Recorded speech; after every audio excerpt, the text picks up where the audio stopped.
Welcome to Granite City. My name is Eve Winters, and welcome to Bookmark in the Park's evening of the Writers' Riot. I am chair of Bookmark in the Park, and Bookmark in the Park is our version of a community reads program.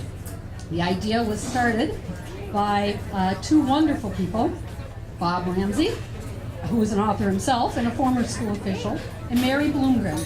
If we could have, I know Mary's here, I know Bob's here. If you'd like to give a stand up here to Bob. Bob and Mary started this back in 2005, and they have moved on. That's actually back in 2005. Mary worked for the Media Center, which back then was called a library. That's how that idea. So these two folks had this wonderful idea. They've moved on to other things. But like any great idea, it has continued, and we are very proud of that. We've had, every year we have a different theme. We've had themes such as inclusion and arts and culture, the environment, friends. This last year's vital aging, and with those come a book. We've had book selections such as Seed Folks. This current one is The Unlikely Pilgrimage of Harold Fry, Flush, and The Tale of Desperado. We always look for different books that match our theme. We'll announce this year's book selection at the Children's First Ice Cream Social this coming May. If anybody is interested in joining Bookmark in the Park, we'd love to have you. And you can talk with any of our members at any time. Speaking of the members of the committee, we have people participating, and I'd appreciate if everybody who participates in it would stand. We have Dorothy Carlson, Shirley Zimmerman,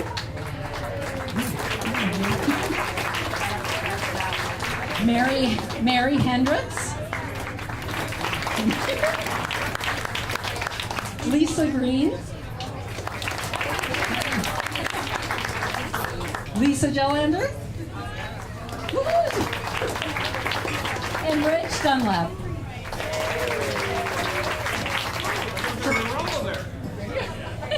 So thanks again for everybody for coming, and now I'd like to introduce your host for tonight. Quite possibly, he is the very best mayor in the history of the universe. Mayor, St. Louis Park Mayor Jeff Jacobs, welcome. Even I don't know how to follow that. Yeah, that's right. Yeah, I don't need an introduction. Well, tonight is going to be a whimsical evening. Fun. So we're hoping. I'm glad you came here. Thank you all for coming tonight. They've given me this long, very elaborate script, and usually the people on the city council that I work with every week take bets on how long it will take me to get off the script, which is usually about 30 seconds. So I'll see if we can beat that record tonight. Well, first of all, we hope this is the first annual Writers' Riot here at the Granite City Brewery and Food and Brewery, where they serve a mighty good IPO, as I understand. Although I don't drink it anymore, I just watch other people do that. They asked me to MC this for a couple of reasons. One, y'all can the mayor beat me. And so, but the other reason really is that there's nothing I like better than being in front of a crowd of people with a mic in my hand. It's really a lot of fun. So I was on the steering committee back in 2005 with Mary and Bob when they came up with this idea, and I thought, what a remarkably good idea to get people out reading, not only reading books, which is a good thing for our kids in this community, but to connect while they read books. And so our motto has always been, make a good book better, read it together. And I think that's a great idea, and I really want to thank all of you who are on the committee, and past and present, and those of you who have come tonight. Now, on to tonight's event. We found 4 local authors, thank you all for coming, who are with us tonight, who have been warned that they will not be able to get out of here without at least a little bit of public humiliation. Again, I don't write them, I just read them. That's all I do. So, not under the humiliation part. No, I'm a politician. Believe me, I got humiliation in spirit, believe me. All right, so just a very, very a heartfelt round of applause for our authors, for Carl Brookins. Carl. Thank you. Well, it's okay, but we anticipate that you will. It's like applauding a conductor when he comes out to conduct the orchestra. But dude, you've just got the stick in your hand. What it would select, But we anticipate great things tonight. And Monica Ferris, who is here with us tonight, also. Steve George, who is also about to be a grandfather. God bless you. And finally, Lorna Landvik, who is also here tonight. Hello there. So if you have any questions for them, write them on a napkin and give them to your bartender or one of the Bookmark in the Park folks who may even circulate it with papers and pens at that point. So, first let's meet Carl Brookins, author of The Case of the Purloined Painting, Case of the Great Train Robbery, Reunion, Red Sky. Hi, Carl. Since you've been writing mysteries, I have a mystery for you. What career would you like to have had if you were not an author, and why? Get to the microphone to you. What career would I like to have? I've had several. See, so because there's no money in this business of writing mysteries and things like that. Well, I think the most stimulating career I've ever had that I would go back to in a second is being a television producer. Why? Because it's stimulating and you meet interesting people and you get to go various places like bars and restaurants and do programming and interview people and things like that. All right. Next question for you, Carl. If you could, what famous person from the past would you like to have lunch with? Which person would I like to have lunch with? My mother. Why so? Because my mother was a font of all wisdom and was a wonderful person, and she loved me a lot, and she never pulled the punches. She always gave me good advice. That's good. I like that. All right. Next question for you, Carl. Did you ever have an embarrassing failure that taught you a lot? It says here in my script, other than this one. This is a family audience, right? It is, yeah, well, A failure that taught me a lot. Yeah, I wrote a book once that got me so that it's now 275,000 words and it's only about 2/3 finished, and I'm not Tolstoy, and it's so completely out of control. There's no way I'm ever going to be able to finish. Taught me more discipline than I had many years ago when I started this syllabus. there you go. Well, my grandmother always had a saying that success, she said, comes from wisdom. Wisdom comes from experience. And experience, she said, comes from failure. So I've had a lot of experience in my life, put it that way. Are there any characters in your books that you'd like to kill off, and why? Well, not really. I mean, if I kill off the main characters, then the series is over, right? And I'm writing series. And the bad people either go to jail or get killed off because my primary characters are very successful at what they do. So, that's it. All right. Next, we're going to have some questions for Monica, as a matter of fact. Monica is your pen name for your latest book, like Darned If You Do, and The Drowning Spool. These are a series of mysteries about a middle-aged woman who lives in a small town and does needlework while solving crimes. I am not making this up. So tell us about your writing techniques and your writing identities and how you wound up as Monica Ferris.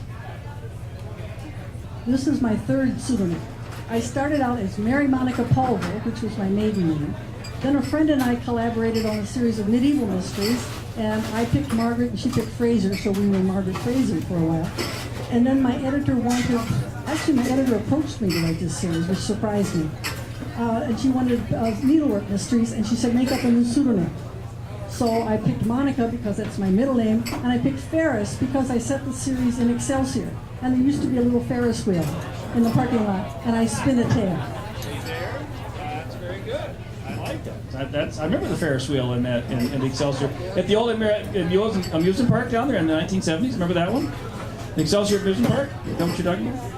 Oh, you did? Okay, yeah. Because I remember the Ferris wheel in the Excelsior Amusement Park, and just getting on that was an adventure because you could. It was. I'm not sure that it was OSHA compliant at that point. All right. So, do you know the ending of your books before you start typing chapter 1, or do you kind of let the story evolve as it goes on? I usually know the ending because I usually begin with the murder. And because these are a cozy series, I can't use the usual gun, a sharp knife or a bludgeon. I have to come up with something cute. So I'm always looking for something. So I come up with something cute. Okay, then I say, okay, who am I going to kill with this? And then I say, who did it? And that's my solution. So then I go back to the beginning and I give my sleuth the necessary information, and then I follow her around and write down what she does. Debbie, that's good advice, as a matter of fact, because my wife reads. My wife is kind of she's a librarian, okay, and she's told me that for me and my kids, that if when she dies, we're to bury her with her library card so she can check out the latest books when she gets there. And I've been telling her for years that, you know, if you read like 10 books a week, if you just read the last couple pages, you could read like 50, you know, and so I like the fact that you start with the ending and then sort of fill in the blanks. I think that's good. All right. Are there any characters in your book that you don't like and you'd like to sort of kill off, and why? A very long time ago, when I was just getting into this business, I either read or someone told me that eternity for an author consists of being in it with all the characters you have invented. So I tend to make them at least interesting. And so when they kill them off books, they deserve it. But at the same time, I wouldn't mind spending eternity talking to them. Why would you do that? Okay. Now, moving on in the script, we have a highly competitive and challenging part of the show here now. And when you hear about how valuable these prizes are, you'll know what I mean. It reminds me of last fall's Twin season when the team was losing and it was 40 degrees outside, when you could say, first place is 2 tickets to the Knights Twins game. Second place is, 4 tickets to the Knights Twins game. Yeah. Each of our authors receives a goodie bag, which is almost as valuable as the $120,000 swag package that came with the Oscar nominees. Really? Yeah, I think that one came with a Rolls Royce. I don't think so. A Matchbox, maybe. Yeah, it'll be less than that. This is the government, we're on a budget. All right, it includes trophies, ribbons, and a birthday candle. The winners of each round will receive gift cards and cash prizes. Okay, now there's 3 questions worth 1 point each, and these are going to be about St. Louis Park and trivia about St. Louis Park. And my wife will tell you that if anybody in St. Louis Park has a trivial mind, it'd be me. All right, so we want to thank Gene Anderson, who is the chair of the Historical Society and the Fantastic Society on their website, which is the source for most of these questions. I have to confess, I've lived in St. Louis Park since 1980, and I did not know the answers to these, and so this is neat stuff. Question 1 for Carl. There's been a drive-in along Highway 7 since 1951. It's now called the Galaxy Drive, but it was called Wagner's Drive-In for many, many years, from 1979 to 2009. The Wagner family sold it, though, at the drive-in in 1999. Why did the Wagner family sell the drive-in? A, they were tired of roller skating with the cars to serve the food, which is how they used to serve the food. B, their son needed a kidney transplant, and selling the drive-in would help him pay the bills. And C, the family made a killing in the stock market in the 1990s, so they retired to Florida. So is the answer A, B, or C? Take a wild guess. I assume it was A. It was actually, according to this, it said it was B. Their son needed a kidney transplant, and I did not know that. As a matter of fact, I did not. I was unaware of that. But they did use to roller skate to the cars. I mean, I think that's very cool.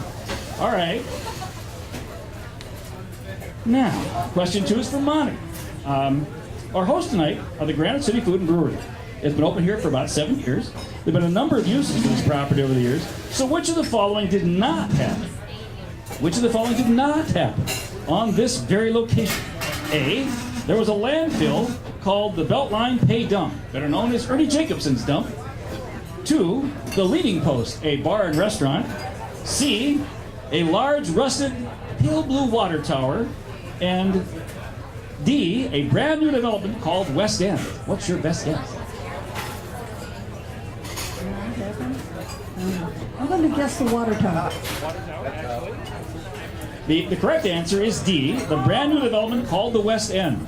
I recall the water tower. I even recall Ernie Jacobson's Dump, as a matter of fact. And it's over there. So that's a brand new rusted water tower. What used to be here was a very old rusty water tower, and the water that came out of that was the other thing I remember was the Leaning Post, a place where all the baby boomers in the yes, I do. Well, I don't remember as much of it as you might think, but it was a place where even now, occasionally, if the wind is right and the humidity and barometric pressure are just so, if you walk past this site on the outside, you can still smell the cigarette smoke because it's into the concrete. It's there forever. You can't paint over it, you can't clean it, but just don't breathe it. All right. Leading Post, you at the Leading Post? There, God, be good for you. All right. Question 3, also for Carl. In 1886, St. Louis Park became incorporated as a village. Who was the first mayor of St. Louis Park? Ulysses S. Grant, he writes stuff. Henry Sibley, Joseph Hamilton, or D, me. Thanks a lot. Yeah. All right, we can eliminate that last one, I'm pretty sure. I think it's C. It would be Joseph Hamilton. You are correct. There we go. And Joseph Hamilton, there's a street name for him over there. We have a nice photo of him hanging on the wall in the council chambers. He's one of the last mayors, by the way, that looked good with a beard. You know, today I would just look steady. Careful now. Well, I am, but I mean, it was a nice beard. Anyway, question 4 is for Monica. There are some very famous people that grew up in St. Louis Park. Which of the following people did not live in St. Louis Park as a youth?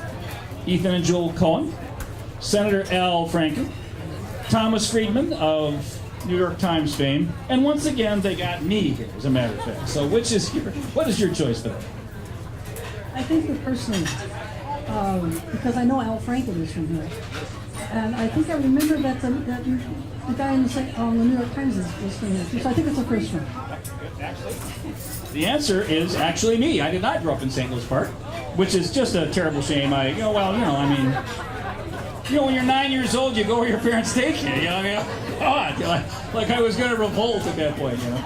So actually, yeah, Ethan and Joel Cohen, the Cohen brothers of Oh Brother, Where Art Thou? They all grew up in St. Louis Park. Senator Al Franken grew up in St. Louis Park. Thomas Friedman grew up in St. Louis Park. The famous guitarist Sharon Isbin grew up in St. Louis Park. And I did not. But I will, having redeemed myself, all 3 of my children grew up in St. Louis Park. I would have sent them nowhere else. They were all born in Methodist Hospital. Here we go.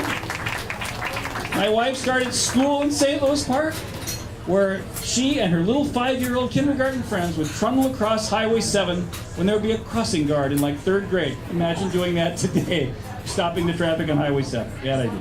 All right. Question 5 is for Carl. This is about crime in St. Louis Park. Well, we don't have much of that anymore. This is old crime.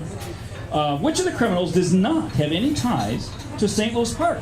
Again, does not. Ma Barker, John Dillinger, Kid Khan, Babyface George Nelson, or Vito Corleone? Yeah, you were correct. Yeah. Vito Corleone, that is the correct answer. That is the correct answer. Yeah, the other ones actually all did, as a matter of fact, as I understand it. Back in the 1930s, St. Paul was kind of a safe haven for people that were doing some nefarious stuff in other parts of the country. And I guess if you paid the right sort of person the right sort of amount, you could come to St. Paul. As long as you stayed out of trouble here, you were cool. And apparently, Isidore is a North Minneapolis native. Yeah. So he knew a lot about St. Louis Park, even in those years. He did. So yes, so Vito Corleone, who was not a real criminal, he was just an actor. And so, all right. Question 6 is for Monica. The owner, this is a true or false question, so it's a 50-50 shot. The owner of the New York Giants baseball team, Horace Stoneham, bought 33 acres of land in St. Louis Park in 1947 for the purpose of building a baseball stadium for the Minneapolis Millers. Later, by the way, you know who started for the Minneapolis Millers? One of the people who started for them? Willie Mays. Willie Mays. Played for it. Later, he considered moving the Giants to St. Louis Park, but moved them to San Francisco instead, where they won the World Series again last fall. Is that true or false? Oh gosh. I don't know. Tell me. Yes, give me a hint. I know the answer. You're on a baseball field. I like the St. Paul Saints. False. False. You're batting 0. It's it is a true story. The original Twin Stadium was proposed to be right here in beautiful downtown St. Louis Park, up in what was now Highway 100 and Highway 12, where now the Costco and the Home Depot and those places. That was where the original was going to be. And one of the former mayors of St. Louis Park, Lyle Hanks, God rest his soul, told me that when they moved the Giants to San Francisco, they moved it to a place called Candlestick Park. That was the original stadium. The property addition, where they were going to build that in St. Louis Park, is called the Candlestick Park Addition. We think they took that name and moved it for San Francisco. That may or may not be a true story, but as a politician and a lawyer, I've never let the facts stand in the way of a fun story. There you go. See, if you keep a straight face, you can almost sell anything. Because, ladies and gentlemen, I have lived my life by a very simple theory. And that is, it is not important that I know. What is important is that I know you don't know. All right? And so, But once I figured that out, everything just kind of falls into place. I go far. That's right. Exactly. Yes. There you go. All right. So far, I think Carl has 2 correct answers, and Monica has 1. So the leader, of course, is Carl. So each of our authors will leave a goodies bag. This is almost as valuable as, again, the $120,000 package given to the Oscar nominees. And so I won't repeat what it has in it. You have qualified for a second round coming up a bit later, and you have the first opportunity to read your book selection tonight. So which book would you like to read from? Oh, I'm going to read from the Furlong. All right, so you see to read now? Yeah, there we go. Well, then read, give me a selection from the Furlong painting. This is from my detective series. My detective is very short. He's a very short man. And as those of you who are familiar with short people know, that short people tend to have attitude. And if you've been a short person, you know why you have attitude. When I first started writing this detective series, I went to the Harmar Mall and I borrowed a desk chair, and I spent 3 hours rolling around in the desk chair because I'm much taller than my detective and I wanted to get a real sense of perspective. It's called research. So you hopefully will get some of the feeling from this man. He's in his office. He's just met a very suspicious man, and who showed all the symptoms of being a spy. He handled money by the edges, and now he's meeting with a woman who says she witnessed a murder, but she doesn't want to go to the cops. So you didn't see where the 2 guys went after they shoved the one guy over the railing. Are you sure they pushed him over the railing? You didn't notice if they had a car at the end of the bridge. You didn't see anything else of relevance? Are you sure? I had a lot of questions. My guest sitting across from me couldn't or wouldn't answer. First the Gertz client, now this closed-mouthed woman just a few hours later. You didn't call the cops either, I guess. Her dark hair swung back and forth against her ears when she shook her head. I didn't ask why not. None of my business. We'd probably get to that later anyway. I've learned over the years that when a citizen observes a crime and doesn't call the cops, there's usually something in that citizen's background that made said citizen reluctant to get involved. I had other questions, but I didn't voice them right then either. After all, being nosy is part of my DNA. Detectives detect by asking questions, lots of them, often impertinent ones. Even in books, detectives ask questions, especially in books. Successful detectives also know when to and when not to ask certain questions. It's an interesting story, Anne. I put a question mark there in my voice because when she came into my office and I asked her name, she told me I could call her Anne or Anne E, meaning there was an E on the end of her name, or I made it out. It must have been a horrible experience, but I don't know what you want me to do about it other than call the cops. Here, she said. She had a low, throaty voice, probably from smoking or drinking, or both. Or maybe she was born with it. Or maybe she'd gone to a lot of trouble to cultivate. Other than her voice, which you could call sexy, I suppose she was one of the most ordinary-looking souls you could ever see. You wouldn't see her. You'd pass her on the street a dozen times and never remember her. An unremarkable woman of early middle years with nice ankles appropriately dressed for the season. That was it. I knew she had nice ankles because she took her high boots off when she sat down in my visitor's chair. Gave me a flash of smooth calf under her long skirt. Her toenails were painted pale red. And you say this incident on the bridge happened 3 days ago. She dipped into her unremarkable purse and pulled out a newspaper, torn from a page in our local daily, the Star Tribune. It told the story of the discovery of a body in the ice and detritus of the Mississippi River a few hundred yards downriver from the new I-35 freeway bridge. I didn't tell her I'd already read the article. This is him, she said. It's got to be. I took the article and looked at it. What it reminded me was that the body recently discovered on the ice of the Mississippi River was of an elderly man named Manfred Gottlieb. He'd worked as a back office supervisor for a medium-sized department store in Minneapolis until his recent retirement. His wife had died years ago and there were apparently no children. Mr. Gottlieb did have a much younger relative who lived in Chicago. The one remarkable thing about Mr. Gottlieb so far was the faint series of numbers tattooed on one forearm. Mr. Gottlieb had been in a Nazi concentration camp during World War II. I looked up from the article and gave Annie, my best PI interrogator stare. Actually, my friend and sometimes partner, Catherine McCurney, says I do the stare very well. She says it was one of the things that attracted me to her. A man who can do that look, she told me one time, has intriguing potential. I've had lots of practice, having been an active private investigator for a couple of decades.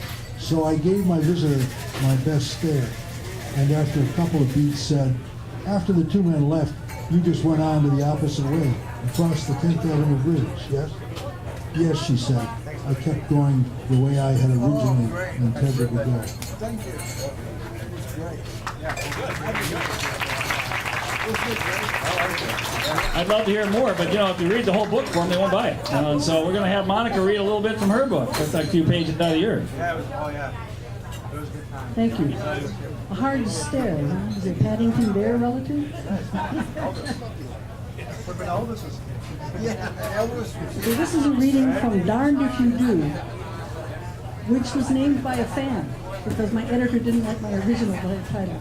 So I complained about it on Facebook, and this lady sent me a list of about 6 titles, and I shipped them off to my editor and leaped on one of them and said, "We've never published a book with this name, hooray!" Maybe there's a reason. Maybe.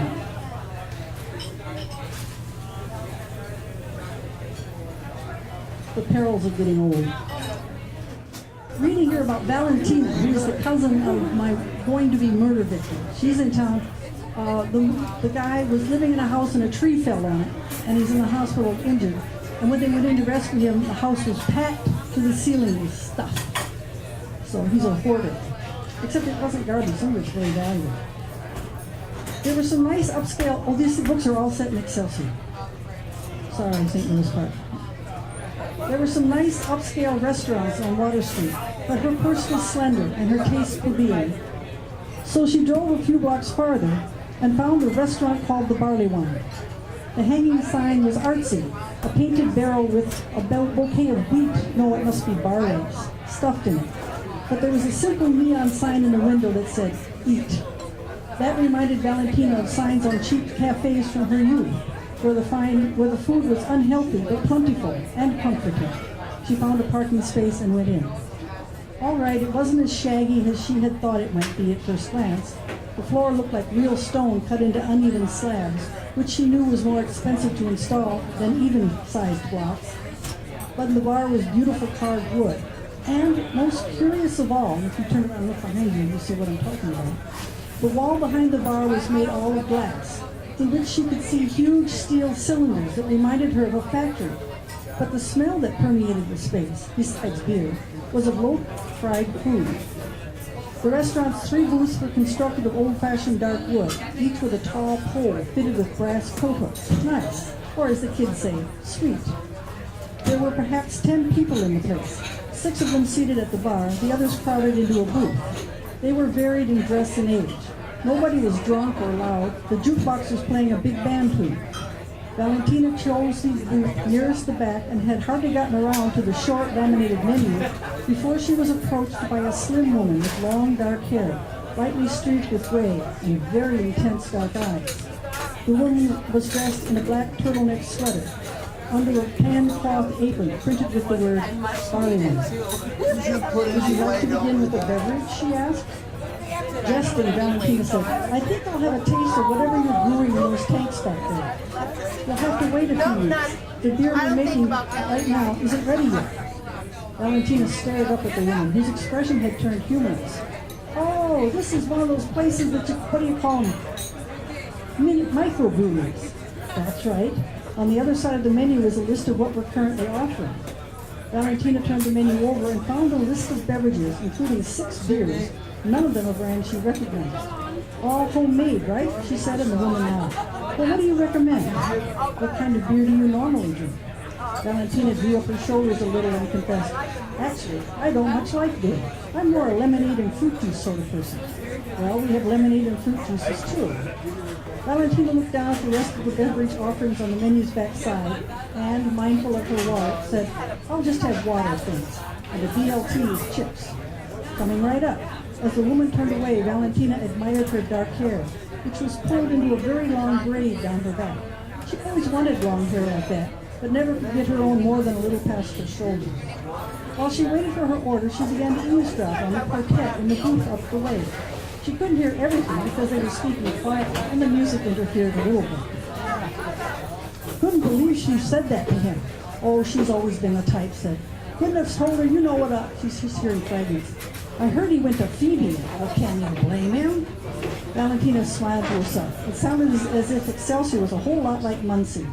She was tempted to go over and introduce herself to see if any of them might be a friend of Tommy's, but she couldn't think of an excuse to barge in. And to be honest, she wasn't sure she'd like what they might have to say about her cousin. She was not in a mood to hear him badmouth.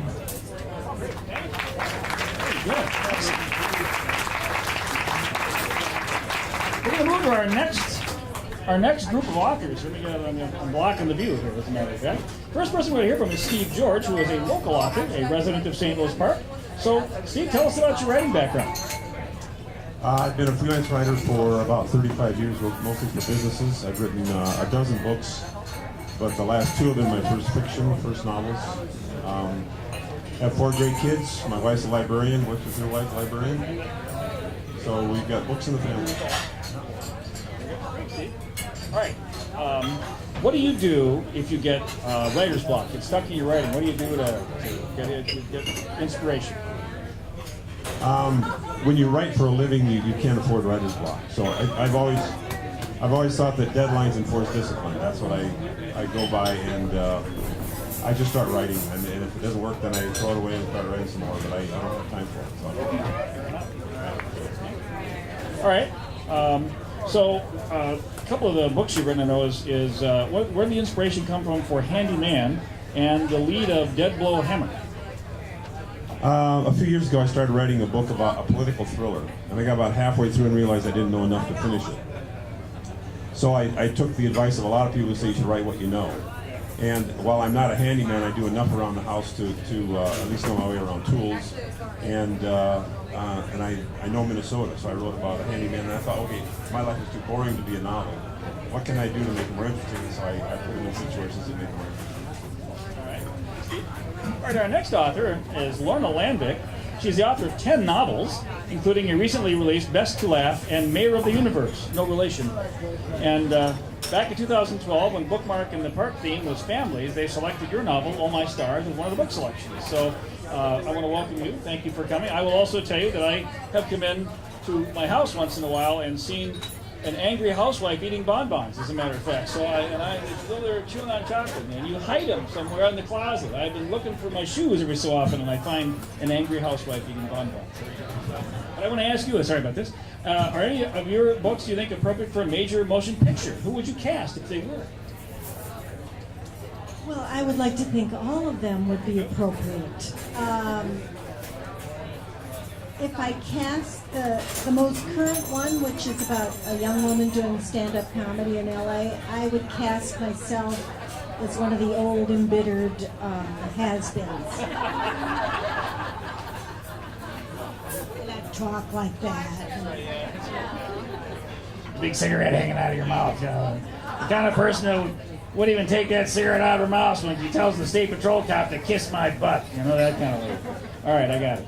All right, so a couple of questions for you both. We'll move on to our next round of questioning. The quotation number one is, the difference between fiction and reality is that fiction has to make sense. Who said that? Garrison Keillor, Tom Clancy, or Joyce Carol Oates? Who do you think, Steve? I'm going to go with Joyce Carol. Yep, according to this, it says it's Tom Clancy. So, I have no way of, because that's not a St. Louis Park question, so I don't know. That must be the correct answer is the spy novel who almost bought the Minnesota Vikings, Tom Clancy. Number two for Lorna. This quotation. I handed in a script last year, and the studio didn't change one word. The word they didn't change was somewhere on page 87. So is it Steve Martin, Steve Allen, Woody Allen, or Steve Jobs? I would say it was E. Groucho Marx. There you go. No, I'm gonna say because I want to get the prize. I get the prize, yeah. I'm gonna say it was Steve Allen. Steve Allen. It was actually, according to this, it said it was Steve Martin. I meant Steve Martin. Steve Martin. No, that's all right. You got half it right. I mean, how far wrong can you go? You know, with a name like Steve. You know. All right. Third one is for Steve. The quotation is, "You can only be young once, but you can always be immature." Who said this? Was it Dave Barry, Davy Crockett, Barry Manilow, or did I say that? I may have said it. I didn't say it first. I know that. Yeah, it was Dave Barry, as a matter of fact. Never stand. The author of Never Stand Close to a Naked Man. I thought that was. And Dave, that's the truth. I'm not making that up. It's a great book. All right, now for Lorna. One other question. I've always been a huge admirer of my own work. I'm one of the funniest and most entertaining writers I know. Was it Mel Gibson, David Brooks, or Mel Brooks? It's got to be Mel Brooks. It was Mel Brooks, indeed. Yes, it was. It was Mel Brooks. All right. And well, I think what we're going to do here now, in the interest of time, is jump ahead to some readings, I think, at this point. Okay. That's okay? Because we're getting a little late. I'm going to go. So I tell you what, we're going to have, Lorna, we're going to have you read a selection from your book. Can I just tell a really quick Dave Barry story? He said a guaranteed bestseller he was working on was Tuesdays with Harry Potter. I'm off the script. Okay. This is a book about a young comedian in Hollywood, California. She grows up in Minneapolis. She's got kind of a really hard childhood. She seeks solace in her journal that she keeps. So this is just from her journal from 1973. Valentine's Day. Another cry day. On a scale of 1 to 10, about an 8. After English class, I ditched school and took a bus to the Electric Fetus, figuring I'd buy myself a Valentine. When I was up at the cashier paying for Exile on Main Street, I hear this voice saying, "Excellent choice, Candy Bar." It was Jim Clark, my childhood crush. I spent a lot of time admiring him from afar, i.e. my bedroom window, watching him jump in and out of cars filled with yelling, joking high school boys and girls, and once watching him pose on his front step with his prom date, wishing I was that good pink dress and blonde page boy who held her hand and laughed when Mrs. Clark pointed her camera and said, "Cheese!" Anyway, from what Mrs. Clark said and told Grandma, he's had a hard time since he got back from Vietnam. And I admit I hardly recognized him with his Fu Manchu mustache and scraggly beard. "Jim Clark, I haven't seen you in forever." "Seems that way, you're all grown up." Then he said that surely I wasn't old enough to be out of school yet, and I said, "No, I'm a junior." And then he said, "A truant junior," and asked if I wanted to go for a ride, and I said, "Sure." He fired up a joint and drove down the river road, listening to Ride, Captain Ride, and some smiling faces sometimes. And when In the Summertime came on, he said, "Who's that song?" "Mungo Jerry." Do you know where the name Mungo Jerry came from? The stupid names for a band store? Jim laughed. From a T.S. Eliot poem. Our fun and mellow drive changed when he blurted out how sorry he was he didn't go to my dad's service because funerals are hard for him. "Good old Mr. Peccola," he said and sighed. "Every now and then I'd wander over to your garage late at night when your dad was in there working on his car, just sitting there smoking. So we'd talk." "Would?" Throat clogging up. "About what?" Jim scratched his name tag sewn on the front of his camouflage jacket. "Everything, really. Sports, cars, politics. He was really mad that Johnson didn't run for a second term." "He was?"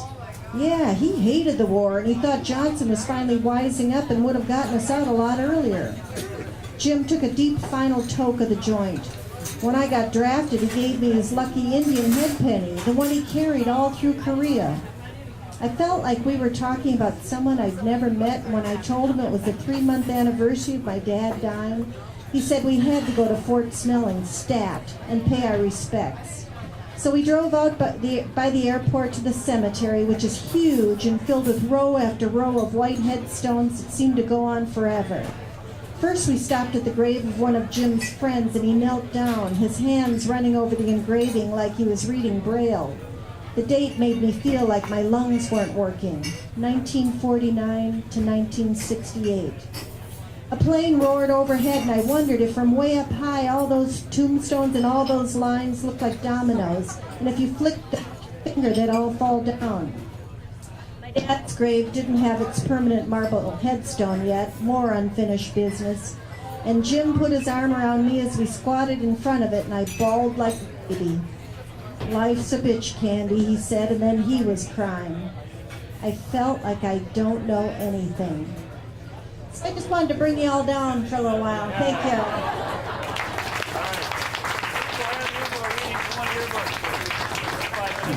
Here's a guy with high tech. Look at, he's got the book on a Kindle. God love him. There you It's go. the only way to read it. That's right. Yeah. It doesn't come in paper. It's only in digital form. I'm sorry I've got a cold, so my voice is more gravelly than usual. But I've written 2 books there about a character named Jim Handyman, and this is the second one. It's called Mimsy. This is how the book starts. It was early afternoon, and I was fixing the front door at the Anderson house. I still thought of it as the Anderson house, even though it had been a shelter for homeless and runaway women for 6 months. When I first met Mimsy, her bright pink jacket stood out among the dull orange and brown of autumn, leaves crackling under her feet as she hurried along Barbosa Street. Her head was down. She peeked over her slumped shoulders every few minutes. She did not notice me until she stepped onto the sidewalk 30 feet from the house. She stopped. Her face looked older than her pink jacket suggested. Not old, probably not older than 30, but more mature, like she'd lived long enough to know how things work. The hood drooped to her eyebrows. She looked in the direction she had come and moaned, "No." I heard a car crunching leaves and coming fast. I stepped back and held the door open, and she ran through it. I closed it behind her and slid the new deadbolt home and pocketed the key. A black Mercedes CL65 coasted to a stop, facing the wrong direction, the driver's door opening to the Anderson sidewalk. I grabbed a hammer from my toolbox and tapped the molding around the door, even though no tapping was needed. The man who approached me seemed a little bigger than the woman. He looked like what you would expect a man who climbed out of a $200,000 car to look like. Sharply pressed khakis and a perfectly fitted baby blue polo shirt. Tan boat shoes with no socks, expertly trimmed black hair streaked with distinguished gray around the ears. He sundered up like he was visiting his best friend. "Good morning," he said as he reached for the doorknob. "Morning." I stepped out of his way. He turned the doorknob and pulled with no success. He studied me more closely. I towered over him by at least 6 inches and probably had 80 pounds on him. He did not seem intimidated. "Can you open this for me?" "Nope, this is a women's shelter. There's pretty strict rules for visitors. If you want to get in, you'll have to call and arrange it." His reaction suggested he was not told no very often. His eyes narrowed. He noticed the hammer in my hands and sized me up again. We rapped on the door a half dozen times and waited. Nobody answered. He sighed. "Do you have the number I need to call?" he asked, still staring at the door, listening. "I can help you there," I said, and I rattled off the number. He held up the index finger on his left hand when he pulled out a cell phone from his pants pocket with his right hand. I repeated the number more slowly so he could punch it in. He held the phone to his ear and stepped off the stoop. I didn't hesitate to give him the number because I know the call would go right to voicemail. The shelter's proprietor, Suzanne Mitterwald, took the safety of the residents very seriously. A few visitors ever crossed her threshold. Mr. Mercedes was out of luck. He pressed the button on his phone and returned it to his pocket. His confident expression did not change. He scanned the house left and right. "There's a door in the back, but it's locked too," I said. "There's sticklers for security. Don't want any abusive husbands or boyfriends walking in." He ignored my sarcasm. "And your name is?" "Jim Mann." I reached out, but he did not shake my hand, nor did he tell me his name. "And you're the handyman here?" I nodded. Leisure to then trying to explain that I'm a commodity trader, lives across the street and helps his neighbors with their fix-it projects in his spare time, which, truth be told, I have a lot of. "Jim, I need to see my wife. I saw her into this building, and I know she'll want to talk to me. If you could do whatever you need to do to me right now, I would appreciate it." "If she just went into this building, I doubt very much that she wants to talk to you, Mr. I waited for him to tell his name. He thought it over. "John." I smiled and pointed at the initials embroidered on his shirt, WW. "You need to talk to somebody about your shirts. They think John starts with a W." He stared at me. He didn't blink. "I would help you, John, but I don't have the authority to do what you're asking. Your best bet is to leave a message at that number." He put a hand to his chin and tapped a finger on his lip. He looked like he was deciding what color to paint the house.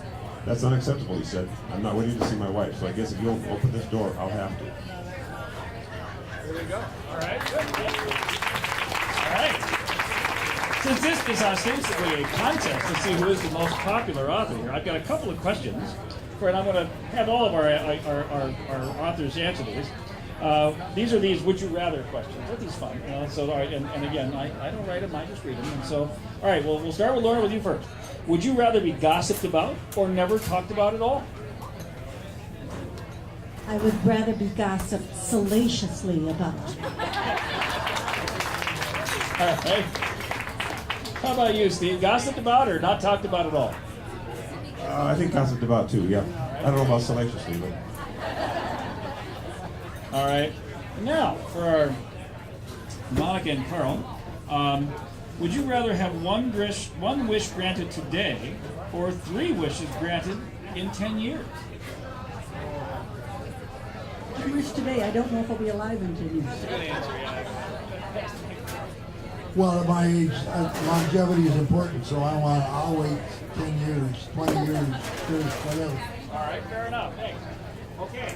Back to Lorna and Steve. Now, I love this question here. It says, would you rather be an overweight chocoholic or a thin person allergic to chocolate? We'll start with Steve. Yeah, chocoholic. There you go. Yeah, I know. How about you, Laura? I would rather be the person who got 3 wishes in 10 years. I think I would wish for more chocolate. My mother has a T-shirt that just said, just give me some chocolate and nobody gets hurt. So there we go.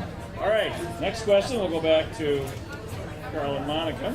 Name a favorite book other than yours and tell us why. Carl, we'll start with you.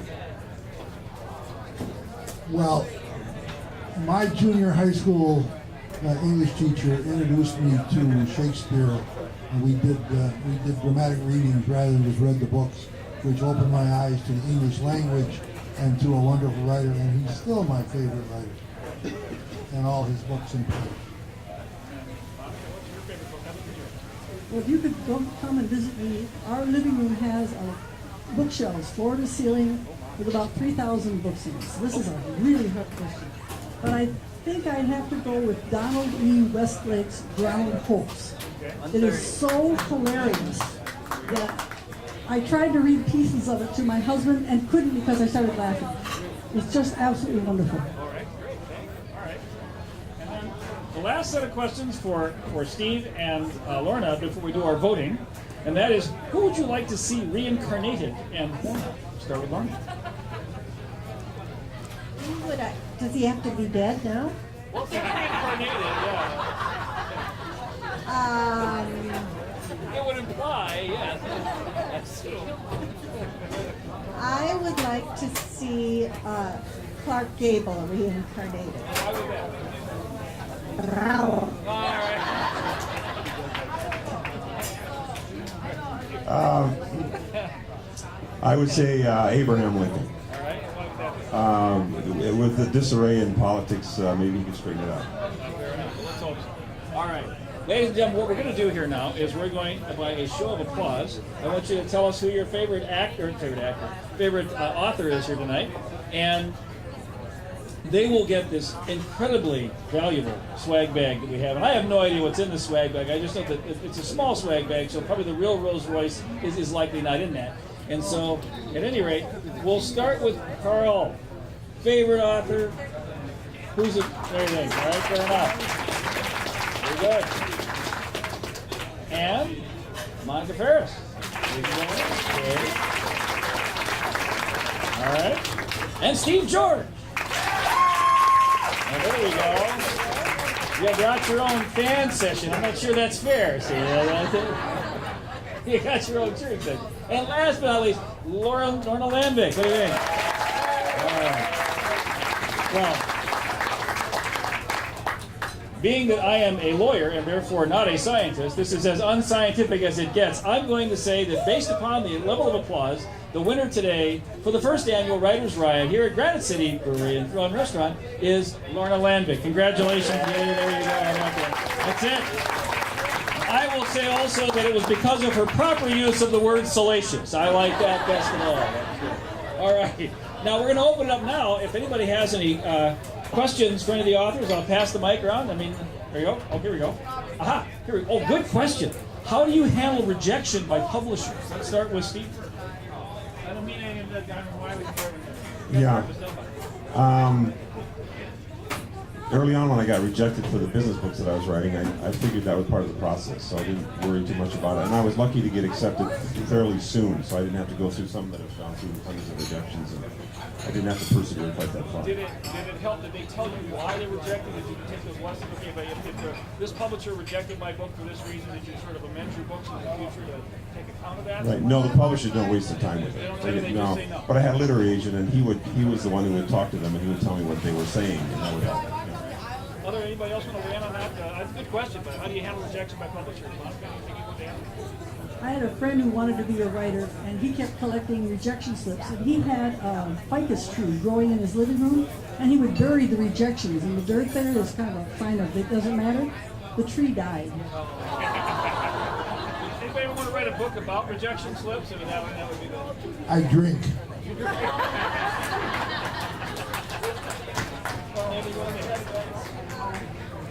Well, there's a book that I had called Rotten Rejections, and it's a compendium of rejection letters that have gone on to be huge bestsellers, prize winners, rejection letters that they received. So that always buoyed me a little bit, yeah. I can well imagine it. Dear Ms. Mitchell, this story about the fall of the Confederacy, that sucks. No, I don't think that's going to work. All right. Anybody else have any questions for our authors tonight? Because they're here. It's really a great opportunity to hear from them. And yes, way back and back. Come on, there. Question, if you had to write a different type of book from what you're writing now, what would that be? Let's take a shot at that. Historical, about Richard III. Because there's interest right now so huge because they found the bones in the parking lot. Yeah. And I'm going to England just to watch them bury them. I'd write a bestseller.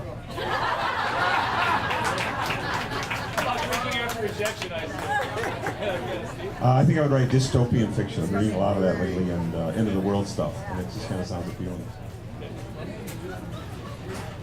I'm working right now on a book about quantum physics and dynamic electricity. Thank you. It's called The Big Bang Theory Comes Home to Roost, I assume. Well, there we go. Any other question for our authors tonight? Anyone else? Anyone? Well, yes, here's a question here. Let's read it up.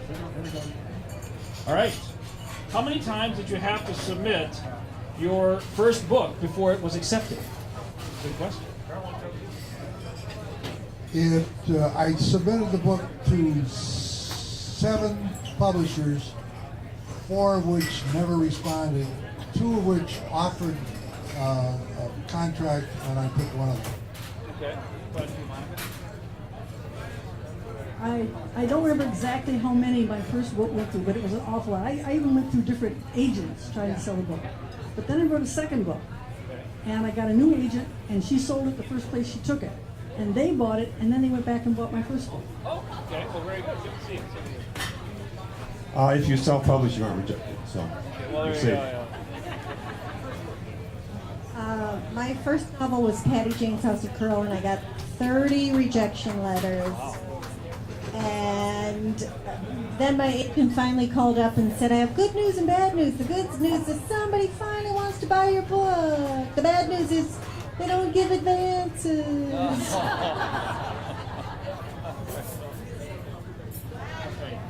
Any other questions here? Those were good, actually. Yes, another question from back here in the cheap seats. Yes. There you go. That's a good question. What advice would you give to someone who is a budding author that would like to publish a book? What can you tell us about how you might do that? Lauren? I would say don't give up. I think that's what I'm proudest of is my persistence. And I heard no, and I would get all these rejection letters, and I would talk back to them like, but until you're willing to take no for your final answer, just keep submitting your work. And if you haven't yet finished something to submit, just keep on every day, even if it's 15 minutes a day, a half hour a day. Just honor what you want to say. I would say to read a lot of what you want to write, to that genre, whatever it is, to read it, pick it apart, see how they do what they do, Try to understand how they get from point A to point B, and how they develop characters, how they develop plot. Because I think that can inform your writing, and you can kind of develop your own style through that. If you can, join a writer's group. And if you can't find a writer's group, you have no idea how amazingly wonderful a good writer's group can be. Understand that you're going to do this as a professional. Be professional.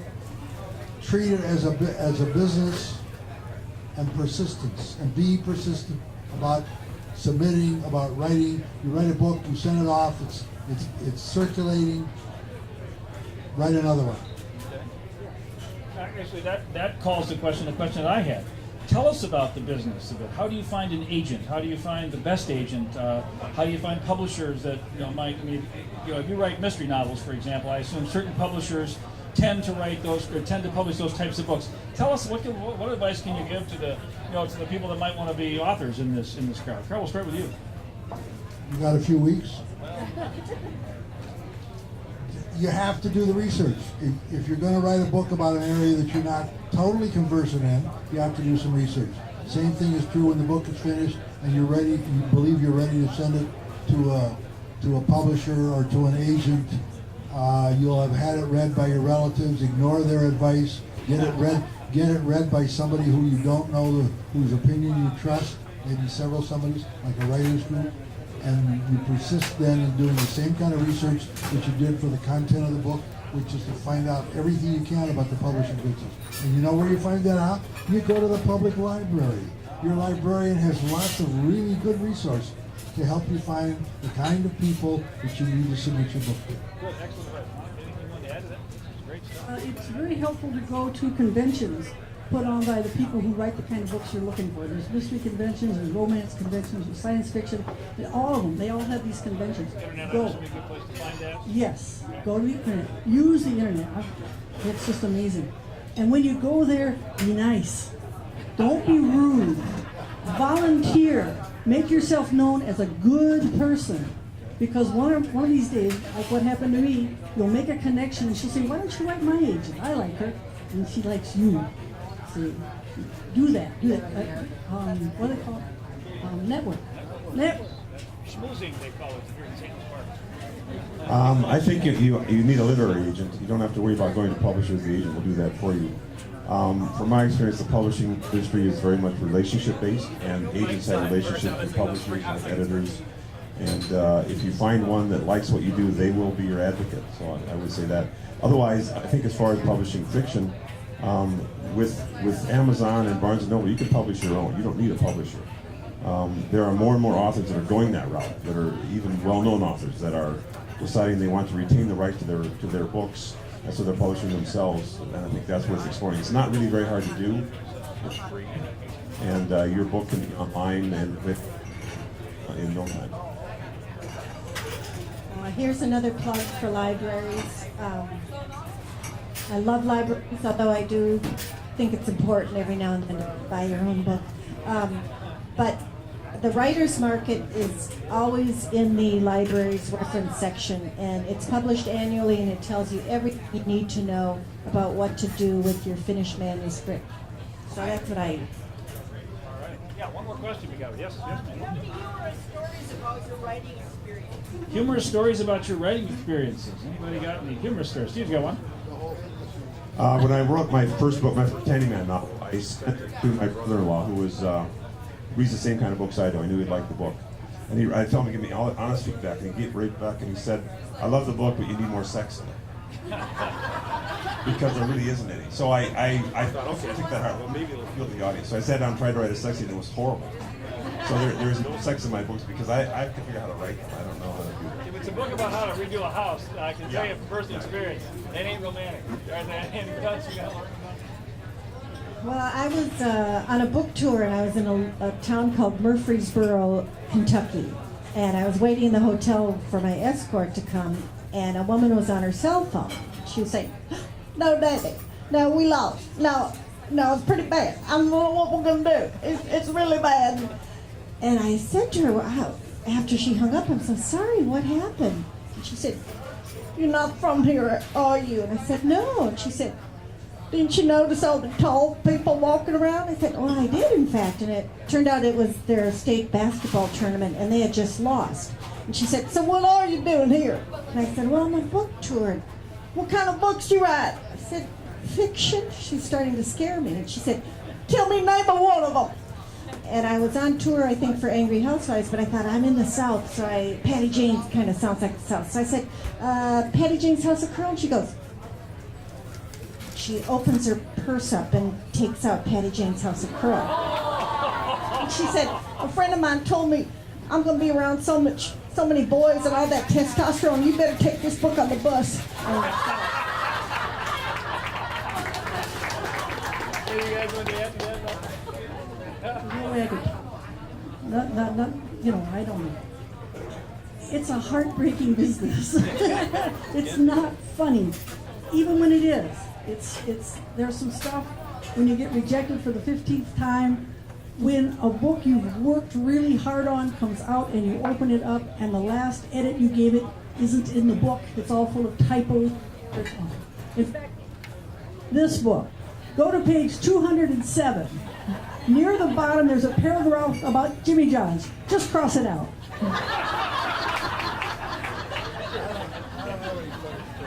Okay. All right. Nothing else yet? Okay. The question here is it says if you're not writing or are writing. Not writing about Jesse Ventura, is it okay to put your neighbors, co-workers, and parole officers in your fiction? Apparently not. And it may cost you a lot of money at that point. All right, any other last questions for our authors here tonight? Well, all right, how about a round of applause for all of our authors? Carl, Monica, Steve, and Lorna, thank you so much for coming. This has been a great event. Thanks to Reg, Shirley, and Bob, the whole Bookmark and the Park Committee.